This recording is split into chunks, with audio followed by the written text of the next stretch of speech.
Assalomu alaykum, qadrli tomoshabinlar. Bugun biz yangi bir podkast boshlaganmiz. Bu podkastimizning nomi Ochiq auditoriya. Yana aytishimiz kerakki, biz bu ochiq auditoriyamizda turli xil mavzular bo'yicha suhbat olib boramiz.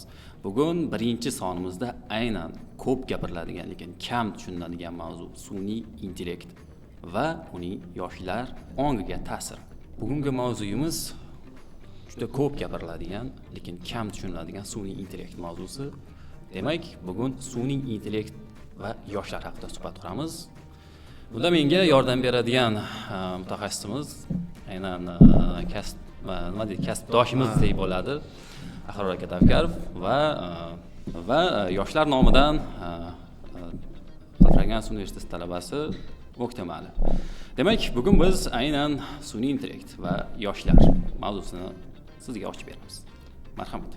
Avvalambor assalomu alaykum. O'sha o'z nomini ham hozirgina qo'yib ketdik-ku, ochiq auditoriya nomidan bilsa bo'ladi. Ochiq auditoriya bu auditoriyaga chiqish uchun, ya'ni bu yerga podkastga chiqib xohlagan odam, ya'niki xohlagan paytda qanaqadir dolzarb mavzusi bo'ladigan bo'lsa, bemalol bizning nimamiz ochiq. Albatta. Ya'niki hattoki talabalarga yoki qaysidir sohani egallagan mutaxassislar uchun doimo biz agar minbar berish kerak bo'lsa, bera olamiz. Bu taklif har doim ham.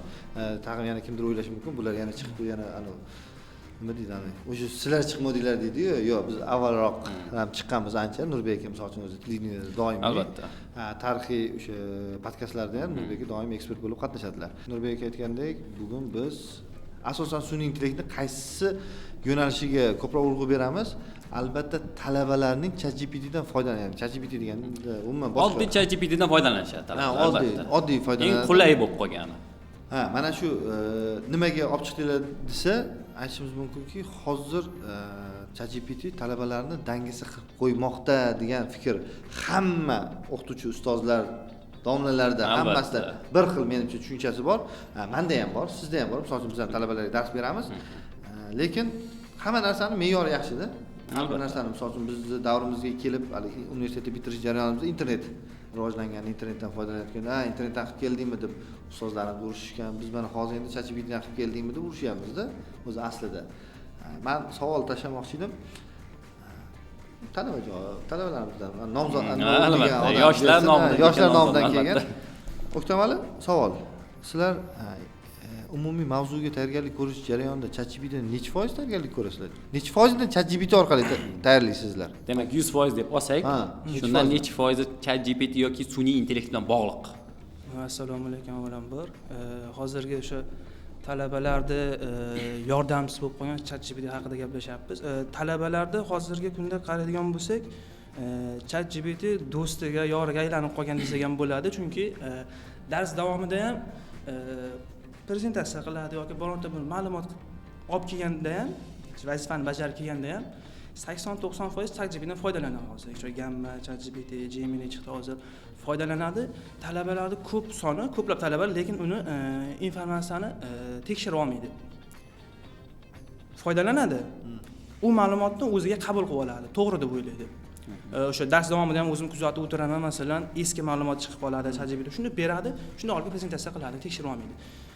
Eski ma'lumot chiqadi yoki kimnidir fikrini berib qo'ygan bo'ladi, adashtirib yuborgan bo'ladi. Bu narsa talabani o'sha hozirgi fikrlashini, nimasini, qobiliyatini, o'zini bir harakatini, shu siz aytganingizdek, dangasa qilib qo'yishga olib kelyapti. Bu juda ommalashib ketdi hozir ChatGPT.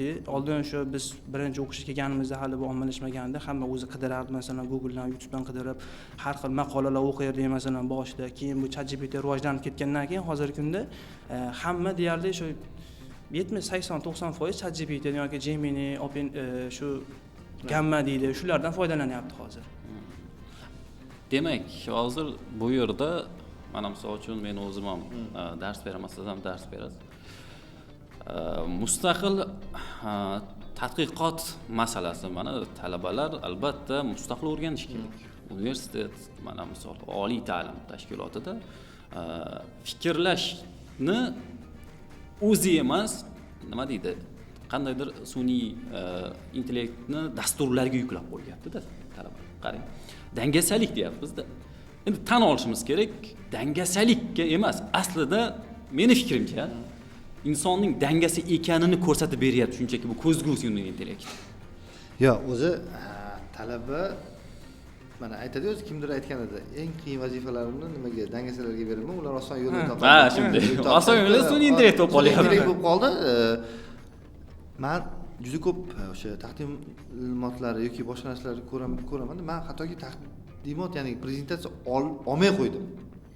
Deyarli Ey holatda olmaysiz. Ha, chunki olmasligimni sabablarini keltirib berdim-da. Yigitlar, qizlar olib kelyapti-da.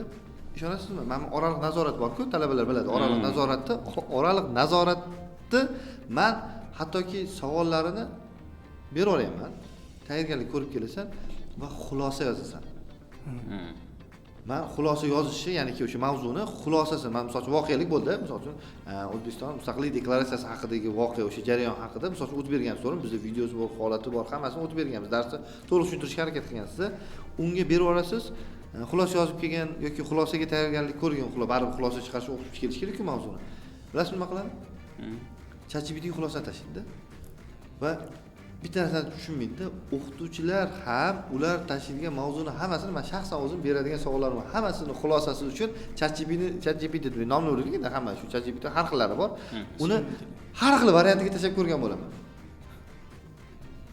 Demak, siz oldindan o'sha javobni olib bo'lgan bo'lasiz. Javobni olib bo'lgan bo'laman. Mana menga nima kerak? Men talabalarga doim aytayman. Hozirda muammo bo'lib qolgan narsa, birinchidan ayniqsa tarix fanida, umuman boshqa fanlarda ham aslida aniqlik masalasida faktni nima qilmaydi, tekshirmaydi. Chunki misol uchun konstitutsiya haqida nima bersangiz, topshiriq bersangiz, konstitutsiyani bu eski konstitutsiyamiz bo'yicha, ya'ni 128 modda bo'yicha chiqarib beradi. O'sha 128 modda, chunki nimaga talabalarimiz teginidan foydalanadi-da bizda. Bu ham o'zi aslida bitta muammoda. Vaholanki biz aytyapmiz, qidirishimiz kerak, fact checking qilishimiz kerak. U uchun bola fundamental tarzda ham bo'lish kerak-da. To'g'ri aytasiz. Bu eng katta narsa. Maktabni yomonlamoqchi emasmiz yoki boshqa qilmoqchi emas. Talabalar kelyapti. Siz qidirishingiz uchun, misol uchun men agar umuman dunyodan uzilgan odam bo'ladigan bo'lsam, kelib turib qaysidir ma'lumot qidirishim kerak bo'ladigan bo'lsa, kitob, misol uchun telefon knishkaga varaqlash mumkin, kimdir. Lekin siz yoshligingizdan internet borligini bilib o'tsangiz, Googledan qidirasiz, Chromedan qidirasiz yoki boshqa Yandexdan qidirasiz, to'g'rimi? Bola avvalambor o'sha nimanidir bilish uchun, ya'niki nimanidir qidirish uchun nimanidir bilish kerak-da. Qayerdan qidirish? Qayerdan qidirish kerak? Endi bitta o'sha jumla bor. Aka, sun'iy intellektni ishlatish uchun tabiiy intellekt bo'lish kerak insonda degan. Buni ko'p eshitganmiz. Agar tabiiy intellekt bo'lmas ekan, agar rostdan boya o'sha fact checking bo'lmas ekan, mana misol bitta o'zimda bo'lgan holat, aynan shu mustaqil ish mavzusida, endi mustaqil ishdan buyoq, ya'ni bu nima deydi, endi seminar darslar yoki boshqa nimalarda bo'lgan voqea. Shunday bir holat bo'ldiki, davlatchilik tarixidan mavzu berganman. Qadimgi davlatchilikdan. Endi bitta davlatni nomini xato yozib qo'yganda talaba. Xato yozib qo'ygan. Endi qizig'i o'sha sun'iy intellekt OpenAI dasturi shunday chiroyli prezentatsiya qilib bergani o'sha. Endi hayron qoldim. Bitta davlatni, yo'q davlatni barpo qilib, uni tugatib yuboryapti-da.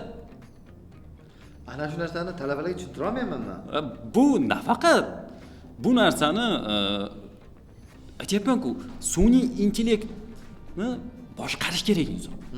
Sun'iy intellekt to'g'ri, u sizni meni o'rnimga fikrlamaydi. Chunki sizni fikringizni, siz mana buyrug'ingizga qarab nimani xohlayotganingizni biladi-da. U umumiy nimalarda voqelikning, ya'niki umumiy hali bazalarning yig'indisini sizga albatta keltirib beradigan narsada, men yana o'ziga misol uchun yondashamiz. Sizlar bitta fanga tayyorgarlik ko'rish jarayonida, men hozir kitob o'qiydi deb ishonmayman, nima borki, misol uchun biz shunday. Haligi mana qo'lda yozib kelgan masala, oxirichi ba'zi payt qo'lda yozib kelgan, nimaga o'sha eski metod uslubimiz bo'ladi. Misol uchun o'z prezentatsiya olmayman, bilasizlar. Sizlarga dars kirmaganman-ku, o'zi bilishadi. Olmayman. Og'zaki nutq yozmasi o'z oralig'ida bo'laveradi. Ana og'zaki tushuntirib ber, nimani tushunganingni. Mazmun. Mazmunni. Kitob qanchalik o'qiysiz? Misol uchun mana Ya'niki albatta savolingiz o'rinli. O'sha sun'iy intellektmi yoki bo'lmasa asosiy manbami, foizga hisoblaganda qaysi biri yuqoriroq? Aynan o'qiyotganlar bormi degan. Sun'iy intellektdan foydalanish foizi oshib ketdi. Shu kitob o'qiydiganlar ham hozir, chunki sun'iy intellekt osonda, unga shuni buyruq berasiz. Internetda bor manbaning ma'lumotni o'zi olib chiqadi. Lekin bitta shu notomoni bor. U fikrlamaydi, ma'lumotni to'g'ri noto'g'ri qaramaydi, eski yangilikka qaramaydi. Ba'zida shu ma'lumotlar bazasida bor ma'lumotni olib beradi. Talaba shuni to'g'ri deb o'ylaydi, lekin kitob o'qiydigan talaba sun'iy intellektga buyruq beradi, unga bergan ma'lumotini tekshirib oladi. Ko'p holatlarda shunaqangi vaziyatlar bo'lyaptiki, talabalar shu sun'iy intellekt bergan narsani to'g'ri deb o'ylab hamma joyda gapirib yuribdi. Albatta tabiiy holatda. bu sun'iy intellekt deb ishonib qolyapti. Yana bitta qiziq jihat bor. Siz sun'iy intellektga 3 ta tilda buyruq berib qo'ying, 3 xil ma'lumot olasiz. Bir xil savol berib, Bir xil savol berib ko'ring, 3 xil tilda. Men o'zim sinab ko'rdim shu narsani. Demak, bu endi savol tug'iladi. Tadqiqotchi yoki bo'lmasa oddiy mana talaba bo'lsin. Qaysi biriga quloq solish kerak? Endi bir narsani aytib o'tay hozir. Men shaxsan o'zim sun'iy intellektga qarshi emasman. Lekin qarshi bo'lgan qatlam bor albatta. Buni tan olish kerak. Bor, lekin bitta narsa bor. Uni cheklash kerak emas. Undan o'rinli va to'g'ri foydalanish deganda eng birinchi navbatda hamma men to'g'ri foydalanyapman-ku men yaxshi foydalanyapman, men shunday qilyapman, unday qilyapman. Yo'q, to'g'ri foydalanyapsiz. Lekin faktlarni tekshirgan paytda mana o'sha boya aytdik, til tarafdan. O'sha o'zbekcha beryapsizmi? O'zbekcha. Ingliz tilida beryapsizmi? Ingliz. Rus. Ulardagi farqlilik, ulardagi manbaga qarash kerak. Sun'iy intellekt sizga manba chiqarib beradi. Axirga chiqarib beradi manbani. Qaysi manbadan olyapsan desang, kerak bo'lsa, mana hozir takomillashgan o'sha qimmat pullilari u siz o'ylaganingizdan-da aqlliroq ishlaydi. Endi hammada ham moddiylik yaxshi emas. Oddiy talaba buni hammasiga pul to'lamaydi tabiiy holatda. Va ayniqsa o'zbek talabalari. Nafaqat yoshlar. Yoshlarni ko'pchiligi o'sha nima deydi, tekin bo'lgan turidan foydalanadi. Va bu biz o'ylaganimizdek manbaning yoki bo'lmasa ma'lumotning qay darajadadir sayozligiga olib keladi. Va juda sayozlari ham bor albatta. Boyagi yo'q bo'lgan davlatda paydo qilib, unida shu rivojlandi, shu qachondir tugadi, bo'ldi-da. Shunga o'xshagan narsa ko'p. Mana faqatgina tarix emas, boshqa sohalarda juda ko'p. Endi men o'zimiz ishtirok etgan sohadan bilib kelib chiqamiz. O'zi asli biz doimo haligi oqibat bilan ko'rishamiz, sababni qidirib ko'rmaymiz. Albatta. Dunyoda juda ko'p mamlakatlarda mana yetib keldik shu paytga 16 yoshgacha bo'lgan bolalar uchun ijtimoiy tarmoqlarni taqiqlash Qozog'istonda ketyapti shu anaqa o'sha. Mana Amerikada TikTokda yo'q, Fransiyada xuddi shunaqa hozir qaror ishlab chiqarishyapti, qonun ishlab chiqarishyapti. To'g'rirog'i, bu nimaga?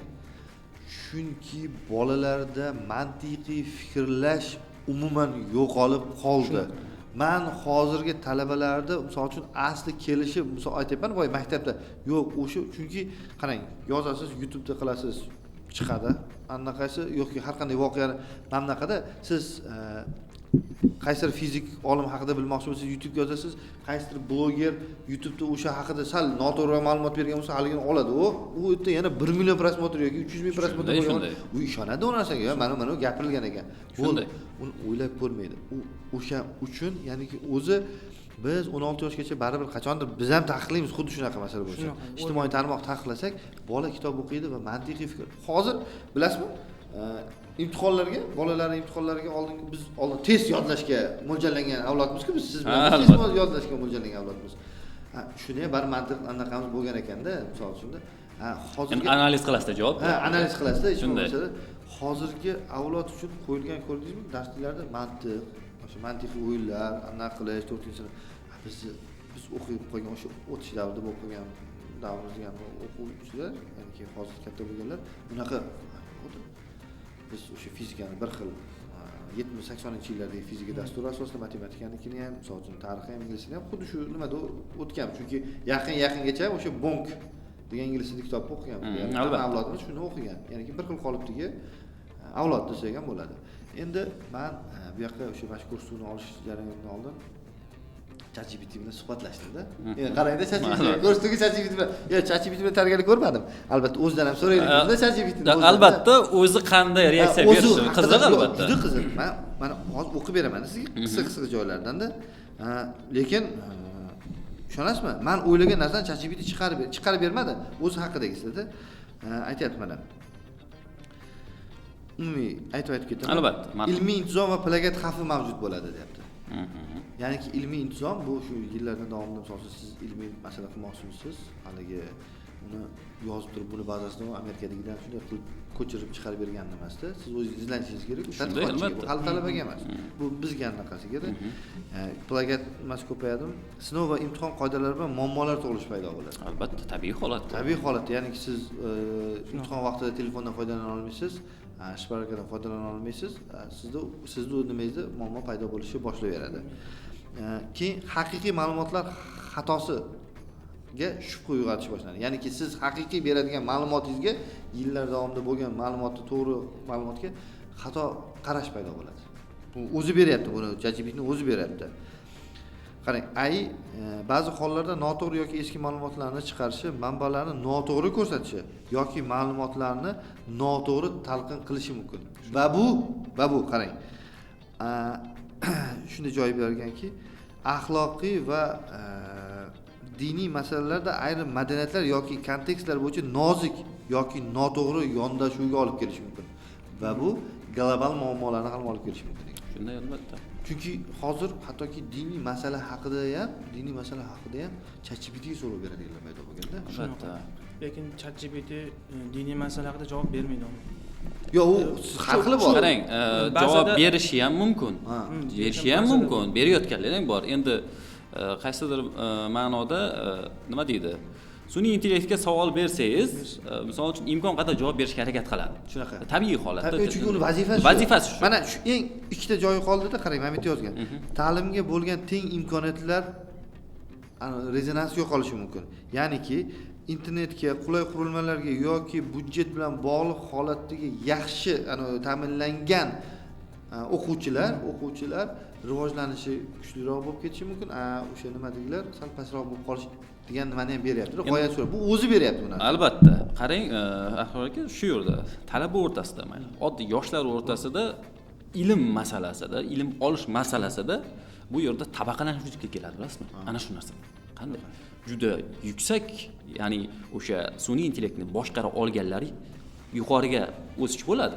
Lekin boshqara olmaydigan qatlam bo'ladiki, ular qulashda bo'ladi. Qarama. Va ya'ni bu sun'iy intellektni boshqarish qobiliyatini biz hozir nima qilishimiz kerak? Bu sun'iy intellektni boshqarish qobiliyatini shakllantirish kerak aslida. Ya'niki undan voz kechish kerak emas. Undan voz kechish qisqa qilib aytganda ahmoqlik bo'ladi. Ahmoqlik bo'ladi. Nimaga? Mana misol uchun sun'iy intellekt bizga nima deydi? Mana mediaga ko'proq kirib keldi, bilasiz. Oxirgi paytlarda shunday bo'lyaptiki, videolar chiqib keladi, reelslarda. Bu o'sha sun'iy intellekt ekanini bilmayapsiz, haqiqiy ekanini bilmayapsiz-da. Mendan ko'pchilik so'raydi. Mana shunday o'sha reelslar jo'natadi-da, endi yosh kattalar so'raydi. Ustozlar so'raydi. Bu haqiqatmi u? Mana misol tariqasida aytaman. Oxirgi paytlarda qadimgi yo'qolib ketgan sivilizatsiyalar bo'yicha ko'proq sun'iy intellekt bilan ishlash jarayoni kelib chiqdi va aytayapti menga. Mana bu narsalar rostdan chiqyaptimi deb bitta video otyapti. Yo'q. Bu narsa yo'q, bu narsa. Borlari, aniqlanganlari bor. Lekin bunday uni oltin shaharlar, qandaydir bir o'sha nima deydi, bir qaylardandir to'qima bo'lgan tarixiy artefaktlar yo'q bu narsa. Lekin shu narsaga ishonib qolyapmiz. Biz mutaxassis bo'lib turib yoki bo'lmasa, hali yoshlar bu yoqda tursin, yosh katta qatlamga ishonib qolyapti. Bu to'g'ri. Bu narsani o'sha siz unda videoda fact checking qila olmaysiz. Men qilishim mumkin. Talabalarni o'sha sun'iy intellekt boshqara oladigan qatlami bilishim mumkin. Lekin Ahror aka, u oddiy jamiyat ichidagi inson buni qilmaydi. Yoki qilishga vaqti ham yo'q uni. Bo'lmasa kerak degan fikrda yuradi faqat. Bo'ldi. Va sizga menga o'xshagan yoki o'g'lidan farzandi kimdan so'raydi-da, bu narsa bor. Agar u ham bilsa. Bilsa u ham. Bilmasa va o'sha boyaga aytgandek sun'iy intellektga shundoq oddiy mana eng ko'p qo'llanadigan ChatGPT ga solib yuborsangiz, u mana u ham o'sha aldasa yoki bo'lmasa faktlarni boya aytdingiz, faktlarning o'sha soxtalashuvi yoki bo'lmasa shunday bir nimaga olib keladigan bo'lsa, bu boshqa narsa. Mana sun'iy intellektni Oqibat yomon-da bu. Oqibat qachon yomonki, sizda unga immunitet bo'lmasa, immunitet bo'lmaydi, bu tabiiy holatda. Ammo shunda yo'q, chunki moslashib bu bitta narsani tushuntiraylik, bu muammo faqat nima shundan muammo yasab, yo'q, bu ishoning ta'limda, oliy ta'limda katta muammo. Shunday. Oliy ta'limda juda katta. Endi oliy ta'limda ishlaydiganlar buni biladi. Biladi albatta. Yo'q, hozir misol birov kimdir ko'rsa, shuni muammo qilyapsanmi deydi. Yo'q, ishoning, sun'iy intellektni agar siz to'g'ri xulosa qilib, to'g'ri foydalanmasangiz, bu juda katta muammo. Faqat tadqiqotda ham aka.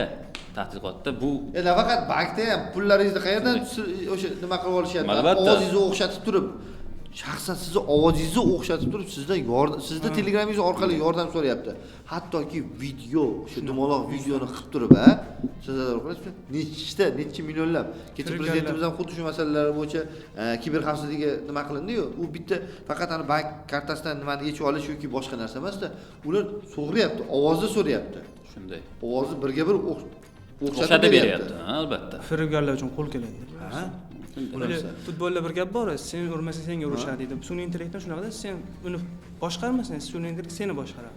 Albatta, endi faktlarni tekshirmasdan olishimiz boshqarish emas. Ishon. Bu tabiiy holatda.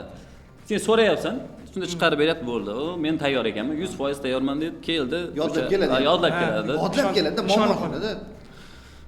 Yodlamaydigani ham ko'p. Shunchaki o'qib bergan paytda o'zi to'g'ri degan fakt bor. Ya'ni buni qayerdan qilding? Ana sun'iy intellektga o'xshagan qayerdir nimalar yordam berdi deydi-da, bo'ldi, ular xato qilmaydi degan narsa bor-da, shakllanib qolgan. Mana shu Xato qiladi. ko'pda. Xato qilyapti. Va ko'p xato qilyapti. Bor. Ba'zida o'zim ham shug'ullanib qolaman, ba'zi narsa haqida gapirib turadi-da. Men xato qilyapmanmikin deb qolasiz. To'xta. Men shaxsan o'zim hozir dars jarayonida bo'lgan paytimda hozir kirganman, o'sha kirgan jarayonimda o'zim ham tekshirib qo'yaman hali yozgan narsani, nahotki misol uchun tarixga Albatta, tabiiy holat, endi ana shuda detal bo'lgan ekanmi? Ba'zi bir odamlar yasab berishadi-da ular tarixiy jarayonda. Siz eng qizig'i hali yangi O'zbekiston haqida bu 90-yildan keyin bo'ladigan voqealar haqida yangi shaxs qo'shib berganlarni ko'rdim-da. Albatta, u narsa uchraydi. Sababi bazada yo'qmi yoki ular uni tushunadigan tildagi bazada bo'lsa, tamom, u o'zi. Keyin o'zi yozgan joyda shunday narsa borki, eng yomoni deb bu ChatGPTni o'zi beryapti. Sun'iy intellektga berilganda bu umumiy talabalar masalasi haqida berilmadi. Maxfiylikni ta'minlash, maxfiy ma'lumotlar kiritmaslik bo'yicha talabalar va xodimlar uchun ko'rsatmalarni berish kerak. Chunki qachondir deyapti, o'zi aytayapti, qachondir ChatGPT bu narsalardan yoki ChatGPT demayapti, bu narsalardan kimlardir g'arazli niyatlarda foydalanishi mumkinligi haqida ogohlantirish beryapti. ChatGPTni o'zi beryapti. Sun'iy intellektdan endi kimni qo'li bilan ishlashi bilan bog'liqda bu ham. Ya'ni aytganingizdek o'sha g'arazli tarafi o'sha endi hamma ham bir xil emas. Tabiiy holatda kimnidir o'sha g'arazli niyati bo'ladi, kimdir o'sha yaxshi niyatda bo'ladi. Baribir ham sun'iy intellekt baribir moslashuvchan bunday olib qaragan. To'g'ri, mana oddiy siz ChatGPT ga bersangiz qandaydir bir yomon o'sha savol yoki nima deb bersangiz u qarshi chiqadi. Lekin bu ChatGPT yoki shunga o'xshagan OpenAI dasturlarda bor. Lekin balki shunga o'xshagan alternativ yoki shunga o'xshagan dasturlar yaratilsa, misol, unga javob beradigan. Bu qiyin narsa. Shu yana hozir aytib o'tganingizdek, ChatGPT emas, sun'iy intellekt, o'sha siz sun'iy intellekt buyruq berasiz-ku, bir 10 kun yoki shunga buyruq bersa, u sun'iy intellekt sizni fe'l-atvoringizni, xarakterinizni tushunib qoladi. Albatta, shunga qarab turib, moslashib turib, sizga shunga javob chiqarib beraveradi. Yoki o'sha siz ma'lumot berasiz, o'sha ma'lumotga yaqin manbani ochib beradi xolos. O'zi fikrlamaydi, o'ylamaydi. Shunday. Ya'ni aytganingizdek, o'zi mana men o'zim tadqiqotlarimda deb qaraydigan bo'lsak, endi men o'zim ko'rib kelyapman-da, o'sha sun'iy intellektni o'sha nima deydi, o'zingizni tanlagan sohangizga oid bo'lgan kitoblar so'rasangiz, boshqa so'rasangiz zo'r qilib chiqarib beradi. Mana shu kitobdan olib ko'proq o'sha chet tildan chiqarib beradi-da.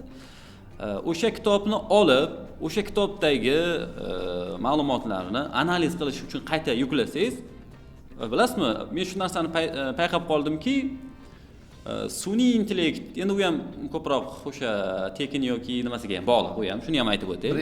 Albatta premiumga bog'liq. Endi bitta narsa bor. Agar shu kitobni o'zini qayta yuklasangiz, uni ichidan menga kerakli bo'lgan ma'lumot topib bersangiz, u qiynalib qoladi. Demak, dangasalik sun'iy intellektda ham bor ekan. Deb qaragan. Shunday. Bitta ustozimiz aytuvdi, aynan sun'iy intellektda ham shu dangasalik borga o'xshaydi. Men bergan darslarimni to'liq qilmayapti dedi-da. Demak, shunga qaraydigan bo'lsak, bu sun'iy intellektda bu narsa tabiiy holatda bor. Ya'niki inson to'g'ri, biz inson omili baribir agar aralashmas ekan sun'iy intellektga, inson omili agar sun'iy intellektni boshqarmas ekan, tabiiy intellekt o'z so'zini aytmas ekan, bizga u xohlagan o'yinini qilishi mumkin. O'zini yo'lidan olib boradi. Albatta, siz aytayapman-ku, ma'lumotni shuni to'g'ri olib kelayotgandan keyin o'zini yo'liga solgan bo'ladi-da. O'zi bugun bu aslida mavzuni ko'tarishimiz asl sababi bitta masala borki, biz masalan tarix, ona tili, ingliz tili, tillar, injiniring boshqa masalalar sun'iy intellektdan misol uchun media oqilona foydalanish boshladi. Roliklar qilish, menga misol tarixiy roliklarni ko'ryapman, haligi umumiy masala bo'yicha. Unda ham lekin kinolarni ishlash, unda ham lekin qanday qilish kerakki, faktlarga asoslangan. Misol uchun Rauf Nabiyev hozir o'sha Soren bo'yicha ishlaydi, o'zimizni do'stimiz birodarimiz. U juda o'qib chiqadi avvalda, har qanday narsani qilishdan oldin detalni to'g'ri keladimi? To'g'ri keladimi? Misol uchun qanaqadir filmlar ishlayotganda jara mantiqlikka to'g'ri kelish kerak, chunki mana u ayol 18 yashar deb berish kerak, 20 yashar emas, xuddi hamma narsasigacha beradi-da, lekin hamma ham unaqa qila olmaydi. Haligi nomiga o'rganib olganlar ham mana bizda hozir Instagram kontent yaratish uchun ham qilayotganlar, u ham baribir saralab bir kun joniga tegadi. Men nima demoqchi edim, mavzu boshlaganimda sun'iy intellektni ta'limdan borku, imonni o'rganayotgan jarayondan ozgina cheklash kerak. Nega? Qaysi ma'noda? Qaysi ma'nodaki, siz o'rganish jarayoningizda arxitektorsiz, qurilishi o'lchovini, qanday yerlarga qurish yoki qurmasligini va siz ChatGPTga borgan joyingizga yer yumshoqligini ChatGPT his qila olmaydi u. Yer yumshoqroq bo'lishi mumkin. O'sha payt qor yoqqan. Siz uni aytasiz. Aytsangizgina hisoblab beradi. Hisoblab berishi mumkin, lekin o'shanda ham to'g'ri bo'lmasligi mumkin. Chunki u his qilish mana his yo'qda baribir. Inson omili his qiladi faqat. Faqatgina inson omili his qila oladi xolos-da. Shuning uchun haligi mediada, multfilmlarda yoki boshqa narsalarda nimada ketaveradi. Lekin hali birorta sun'iy intellekt orqali yaratilgan zo'r multfilmni ko'rganimiz yo'q. Zo'r kinoni ko'rganimiz yo'q. Qisqa roliklar biz uchun yangilik. Odamlar yangilikka ko'chib bo'ladi-ku, o'sha yangilik masalasi bo'yicha bo'lishi mumkin. Lekin hali film ishlab chiqarayotganlar, ko'rdingizmi, to'liq sun'iy intellekt asosida yaratilgan film. Ularda hozircha ko'zda o'ynash yo'q aktyorlarda.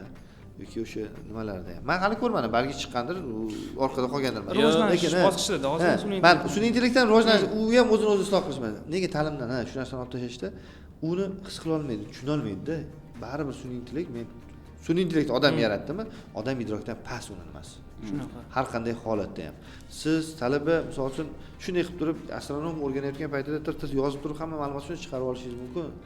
Lekin siz uni bosqichma-bosqich o'rganib borsangiz, misol uchun sizga qaysidir tema haqida, mavzu haqida bersa-da, to'liq chiqarib beradi-da. Siz undan oldin o'rganishingiz kerak bo'lgan mavzular bor-da, ya'niki bosqichma-bosqich. Uni chiqarmaydi sizga, chunki sizni darajangiz qaysiligini sun'iy intellekt bilmaydi. Siz o'zingiz bilasiz. To'g'ri, aynan talabalar qachon foydalansa bo'ladi degan savol borda. Ya'ni qachon? Bunda adabiyotlar tahlili. Misol, maqolami. Endi tan olishimiz kerak, bizda hozir til muammo, hozirgacha muammo. O'sha paytda men o'zim ayta olmayman, ingliz tilini O'zbekiston yoshlari hammasi 100% biladi deya olmaysiz. Endi o'sha paytda sizga ma'lumot kelib tushdimi, uni o'zbek tilida olishingiz uchun yoki shunga o'xshagan mana olishingiz uchun sababi til masalasida bu sizga normal tarjimani beradi. Shunaqa. Ya'ni men misol uchun Xitoy tilini bilmasam ham, Xitoycha bo'lgan nimani yuklasam, matnni yuklasam menga tarjima beradi. Bu normal. Unda ham yana aytaman, OpenAI dasturlarining baribir ham o'sha bilamizki, o'sha premiumgacha bo'lgan nimasi bor. Shunga qarab. Lekin oddiy ham normal tarjimalar Normal. beradi. Qisqa bo'lgan o'sha matnlar yuklansa beradi. Talaba bundan Qulayliklar bor. qulaylik juda Juda ko'p ko'p. bunday. Lekin boyaga aytgan masalangiz mediada. Media olamida buni cheklash juda qiyin. Boyagi oliy ta'lim tizimida ham talaba foydalanadigan narsa yoki tadqiqotchi foydalanadigan narsa. Meni o'zim ham foydalanaman. Mana o'sha qanday adabiyot tahlilida ko'p foydalanaman. Misol, men hamma tilni ham yaxshi bilmayman. Mana men o'zingiz ham bilasiz, o'sha mediada ko'p chiqishlar qilaman, tarixiy nimalar bo'yicha. Bu men Xitoy tilini biladi degani emas, yapon tilini biladi degani emas, lekin fors tilini biladi degani emas. Lekin ularda yozilgan maqolalar bo'ladi. Ingliz tili yoki bo'lmasa mana fransuz tili kerak bo'lsa juda ko'p maqola yoki kitobni tahlil qilish jarayonida bundan foydalanish shart. Sababi umumiy mazmundagi narsalarni ham bera oladi u. Tarjimalardan tashqari umumiy mazmunda siz uchun kerak bo'lgan joylarni yig'ib ham berish xususiyatiga ega. Zo'r suhbatdosh ham bo'ladi. Shuni qo'yib qo'ysangiz gaplashib zo'r maslahatchi ham kerak bo'lsa, to'g'ri sizga kerak narsa, kerak emas narsani ham aytadi, lekin o'zi ham ogohlantirib qo'yadi orada. Demak, talaba ham bu narsani his qilish kerak. Ya'ni men agar talaba o'rinda turib foydalanadigan bo'lsam, menga nima kerak? Menga shunchaki mustaqillik yoki menga shunchaki o'sha seminardan yoki shunchaki bir topshiriqdan o'tish uchun emas. O'sha mavzu va o'sha mavzuga oid bo'lgan narsani mana boya prezentatsiyalar haqida gapirdingiz-da. Prezentatsiyalarda o'sha qarashga o'zi odamni toqat qolmayapti dedingiz-da. Umuman gapingiz ma'nosi shunday bo'ldi. Undan ko'ra bir 5 betlik narsa yozib kelgan yaxshi deyapsiz. To'g'ri. Qarang. 20 betlik prezentatsiya qilib bersan, o'sha Canva'da qilsa, shunday chiroyli qilib keladi. Zo'r. Endi mazmun qanday?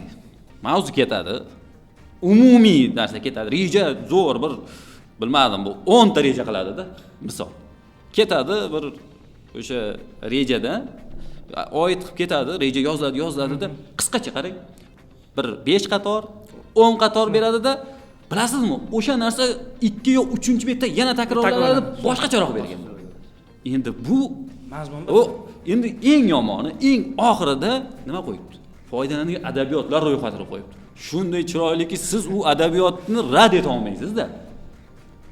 Manba sifatida berib qo'yibdi. Endi men bir talaba sifatida agar qarang, ichidagi narsa talab darajasida emas. Buni o'qimasdan borgan paytda mana shunday holatlar bo'ladi. O'zlari bu holatdan uyalishadi talabalar. Mana menga nimaga yozgansan buni? Kim o'sha paytdagina insonda o'sha nima deydi, kelgan talaba yoki umuman sun'iy intellekt foydalanib kelgan shaxsda reaksiya paydo bo'ladi o'sha narsaga. Demak, hamma ham bilmaydi. Agar nima deydi, shuni sezib turib, bilib turib, siz u biz indamasak bo'ldi deydigan bo'lsak, mana shu joyi qarang. Eshitib olaylik. Mana shu narsa o'zi asli biz boya aytgandim, sun'iy intellekt talabalarning orasida qisqartirish kerak. O'zi asliyatda bizda yodlashga asoslangan ta'limni yo'qotishimiz kerak. O'qituvchi yodlab kelgan narsasini, haligi narsa mana maktabdan boshlaylik shu narsani. Maktabda adabiyotda asar nima beradi? Alisher Navoiyni beradi. Alisher Navoiyni siz bilan men tushunishim qiyin masalada. Uni siz izohlab, tahrirlab bermasangiz-da, 5-sinfda adashmasa, yo'q, 6-sinfda adabiyotida Alisher Navoiy bor-da. bor. Albatta, uchungacha ham rivoyatlar, nimalar haqida bilasiz-ku. Ha, narsalar bor. Siz uni qabul qilishingiz bor-da, u qiyin masala-ku. Hozirgi sinfda ham 6-sinfda adashmasa adabiyotida bor. Yana nima demoqchiman? Biz yodlaydigan ta'limni yo'qotishimiz kerak, faqat fikrlaydigan narsaga o'tishimiz kerak. Fikrlashni o'rgatish kerak demoqchisiz. Shundagina fikrlashimiz kerak. Men sizga bitta misol keltiraman. Excel bor-a? Excel programmasi bor yoki Word programmasi bor. Men o'zim boshimni o'tgan odam sifatida aytaman. Excelni juda unaqa darajada kuchli bilmasam ham, Wordda yaxshiroqman. Siz bu narsalarga, programmalarga o'qishingiz jarayonida o'rganishingiz 60-70% olasizda. Siz uni doimiy qo'llash jarayonida siz uni tushunib ishlatishga boshlaysiz. Shunaqa. u birinchida siz yodlaysiz, sizga mashq beradi, faqat yodlaysiz, xuddi bizning ta'limda. U ertaga esingizdan chiqib qolish ehtimoli bor-da. Lekin siz uni qayerdan qidirib, haligi o'chib ketgan paytda keltirilsa ekan deb, misol uchun hozir YouTube'lar ham bor, yordam o'zida keladi. Qilib ko'rib, mana bu narsani qilib ko'rganingizdan keyin, ya'niki praktika deydi. Amaliyot jarayonida ishlatib borsangiz, uni to'liq esingizdan, hayotingizdan chiqarib qo'yasiz. Albatta. Tushunib olasiz uni. Tushunib olasiz. Siz kecha kelgimdir debon degan nimani sharhlab bersa yoki o'sha soqiy degani, ya'ni nima may quyuvchi degan ma'no bildirib turib shu tahlil bersa, u bolani nimasi miyasi umrbod qolib ketadi. Umrbod qolib ketadi-da. Shuning uchun bu narsa o'sha ta'limda ham siz bizda nimaga o'sha hali ham yo'qolib ketmadi. Misol uchun hozir endi kirib kelgan bo'lsa ham, misol uchun meni talabalarim menga endi prezentatsiya qilib kelmaydi sun'iy intellektdan. Chunki foydasi yo'qligini biladi, undan qilib izlanadi. Demak, o'zi siz bunga moslashtirgansiz talabalarni. Ertaga boshqa o'qituvchilar ham misol uchun shunchaki vaqt o'tkazish uchun emasda, vaqt o'tkazish qarab turib, "Men mening noto'g'ri ekan." Shu juda ko'p o'qituvchilarda bo'ladigan masala qiladi, gapiradi, "Ha, bo'pti" deb anaqasi bahosini qo'yib beradi. Hozir shu talabalarning eng katta xatosi shu sun'iy intellektga buyruq berishni ham to'g'ri bermaydi. Shuni bor gap bu. Buyruqni juda ipidan ignasigacha yaxshilab har bir qatoriga buyruq bersa, u zo'r narsa chiqarib beradi. Zo'r ma'lumot. Shunday. U uchun nimani bilish kerak? U fundament bo'lish kerak uning uchun. Shuda, shu. Endi mana siz aytsangiz, misol sizga o'sha qaysidir bir davrda diplomatiyasi, xalqaro munosabatlar haqida mavzu berilgan bo'lsa, o'sha narsani buyruq berish jarayonida aka mana manbalar asosida, o'sha chet manbalari deb, misol uchun o'sha 19-20-21 asr manbalari deb alohida berib, rus, ingliz, umuman tillarigacha yozib beradigan bo'lsangiz, u normal narsa chiqaradi. Shu. Kerak bo'lsa, agar siz u narsani beryapsiz-ku, agar o'zingizda shu manbalar bo'lsa, bor. Shuni yuklab qo'ysangiz, shuni o'zidan ham yaxshi narsa chiqarib beradi.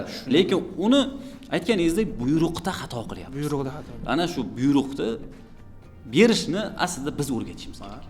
Bizning vazifamiz bu. O'shani aytayapman-da, men boydan beri o'sha umumiy yig'ilganda ham sababimiz uni yo'qotmaslik kerak. Nimaga siz tayyor haligi yengil sizni yordamchingizdan voz kechishingiz kerak. Bunday emas-da. Yordamchiga to'g'ri narsani berish kerak, to'g'ri yukni berish kerak. Yordamchidan nazorat ham qilish kerak.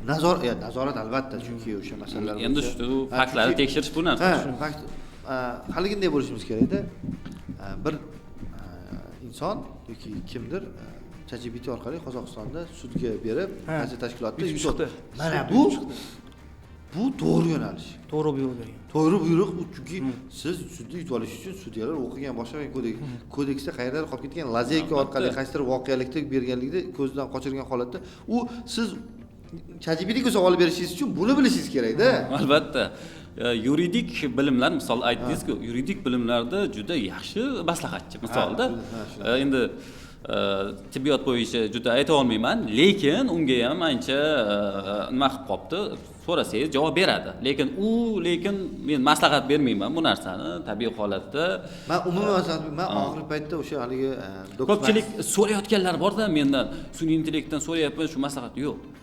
Kecha bitta qaysidir ijtimoiy tarmoqda o'qidim, shu ChatGPT maslahat bergan, yaxshi yo'q. Bu yerda bir narsani aytish kerak, inson omili sog'liq masalasida juda ham muhim. Ya'ni sun'iy intellekt mana boyagi narsa bor, yana agar tabiiy intellekt bo'lmaydigan bo'lsa, bu tabiiy holatda biz uchun yordamchi emas, balki mana xavf ham bo'lib qolishi mumkin ekan. U fikr keldi. Biz o'zi xalqimiz aynan shu dorilar masalasida reklamadan qarab turib juda ko'p dorilarni ichadigan odam sifatida bo'lsak, endi ChatGPTdan shunchaki foydalanib ozish haqidagi nimalarni qilyapmiz-da, bu narsalarni qilyapmiz va biz mamyodagi haqiqiy o'qigan nimalardan ko'ra doktorlar gapiraveradi degan deyaveramiz, lekin mamyoda ChatGPT aytyapti degan narsani qo'llaydigan shunaqaroq baribir xalqimizda ko'pda bu narsa, chunki hozir oldin reklamalarda unaqa narsa yo'q edi. Hozir dorilarda shifokor bilan tavsiyasi orqali degan narsa reklamalarga qo'shildi. Xuddi shunaqa ChatGPT ham xuddi shu tavsiyani oxirida berib qo'yadi. Yana shifokor bilan yoki mutaxassis bilan biz uni o'qimaymiz-da. Biz uni o'qimaymiz, boshini olamiz, bo'ldi. mana statistikalarni ko'rsangiz ham ancha-muncha odam dorilar masalasida zarar ko'rganini yoki boshqa ko'rganini aytadi. Ya'ni sun'iy intellektni ham yana axborot tekshirilishi kerak. Tekshirilish. Ishonib qolish kerak emas. Bu boyagi gapingiz, ya'ni global zamonda siz internetni cheklay olmaysiz, ijtimoiy tarmoqni cheklay olmaysiz, kamaytirishingiz mumkin. Mana Amerikada TikTokni boya aytdik, bloklanish holati yoki boshqa shunga o'xshagan davlatlar bloklayapti-ku. Lekin shunga o'xshagan ijtimoiy tarmoqlardan tashqari mana sun'iy intellekt bor. Sun'iy intellektni bu cheklash, bu boyaga aytgan narsa bo'ladi. Ya'ni sening tekin yordamchingdan voz kechish bo'ladi bu. Lekin uning axborotini, manbasini tekshirish kerak va uni o'sha aytganingizdek tavsiya hech kimga tavsiya bermaymiz ham. Aynan inson hayoti bilan bog'liq bo'lgan jarayonlarda sun'iy intellektdan foydalanish kerak emas bu narsalar. Chunki masalalarda aynan demak bu yerda bitta narsani aytaylik, ta'limda umuman yoshlar ongini o'sha sun'iy intellekt bilan shunchaki to'ldirib qo'ymaslik kerak edi va buni o'sha biz mana siz umuman kattalarning mana ta'limda faoliyat yurituvchilar ko'proq, aynan ko'proq ularning, ya'ni yoshlarni undan to'g'ri foydalanishga yo'naltirish kerak. Bu narsani qila olish kerak. Mana olib keldimi? Mana 2 marta olib kelsin, 1 marta olib kelsin. Buni to'g'ri hammani ham balki qanaqadir bir sabablari bo'lib vaqt bo'lmasligi mumkin. Endi talabalarni ham bir tarafi, ya'ni hammasini ham deyotganim yo'q. O'zi talabaning ishi nima? O'qish. Endi hammada ham bu narsa endi aytish mumkin, kimdir o'sha izohlarda o'zini qiynaydi. Nurbek, u endi boshqa mavzuga aylanib ketdi. Kontraktning qimmatligi boshqa ketadi, yo'q. Biz davrimizda ham bahonamiz bor. Albatta, bizda ham bo'lgan. Bizda ham bo'lgan. Bizdan oldingilarda ham. Bularda ham bo'ladi. Bularda ham bo'ladi. Shuning uchun biz hech narsani taqiqlamoqchi emasmiz. Har narsani, ya'niki bor yaxshi narsadan foydalanaylik, to'g'ri holatda foydalanaylik. Va to'g'ri, noto'g'rini analiz qilaylik. Analiz qilaylik va analiz qilishimiz uchun baribir yana o'qishimiz kerak bo'ladi. Albatta. Chunki o'qish uchun ozgina qiynalish kerak yana. O'zi aslida biz leksiyalar, ma'ruzalar zerikarli yoki boshqacha deymiz-ku. Ilm olish o'zi hammaga ham emasda, baribir haligi ilm misol uchun ilm qiyin ish. Siz olib turib agar oson bo'lganda hamma o'qib turib, haligi aytadi-yu, arablarda o'sha aytganda, ya'ni mayda kim qo'yadi, hamma ana o'qib boy bo'lib ketsa degan masalada, yo'q. Bizda qo'yda kim bo'ladi? Ilm qiyinroq ish, ancha qiyin ish. Shuning uchun ham ilmning anaqasi boshqacharoq bo'ladi. Albatta. Haqiqiy ilmni qadrlash kerak albatta. O'qing, kitob o'rganing. Bizni ochiq auditoriya har doim sizlarni kutib qoladi. Agar fikrlar bo'lsa, shu YouTube'da izohlarda yozishingiz mumkin. Like bosishni unutmang, sababiki biz o'sha yangi boshladik bu masala bo'yicha. Albatta. Sizning ko'magingiz kerak bo'ladi. Agar qanaqadir fikrlar bo'ladigan bo'lsa, izohlarda bemalol yozishingiz mumkin. Demak, qaysi mavzularni olib chiqaylik, kimlarni chaqiraylik, Xudoga shukr. Demak, bu narsa bo'yicha imkoniyatimiz bor. Qaysi mavzularda yana chiqaylik. Bu ochiq auditoriya. Xohlagan yo'nalish bo'yicha biz mavzuni ko'tarishimiz mumkin. Qo'limizdan va imkonimizda bo'lgan holatda albatta. Albatta. Demak, biz bugungi sonda imkon qadar sun'iy intellekt va yoshlar mavzusini olib chiqishga harakat qildik. Ya'ni bu yerda to'g'ri ko'proq tanqid yoki tanqidiy ruhda yondashganimiz bor gap. Sababi endi biz o'sha ta'lim ichida yurgan bir insonlar sifatida buni foyda va zararni imkon qadar ochib berishga harakat qildik. Endi keyingi sonlarimizda boshqa, ya'ni yanada bir dolzarb bo'lgan mavzularni ochishda davom qilamiz. Bunda mana Ahror aka va keyingi nima deydi, suhbatdosh ekspertlarimiz bilan buni ya'ni o'zimizni podkastimizni davom qilamiz. Albatta, bizni kuzatishda davom eting. Xayr, salomat bo'ling. Rahmat.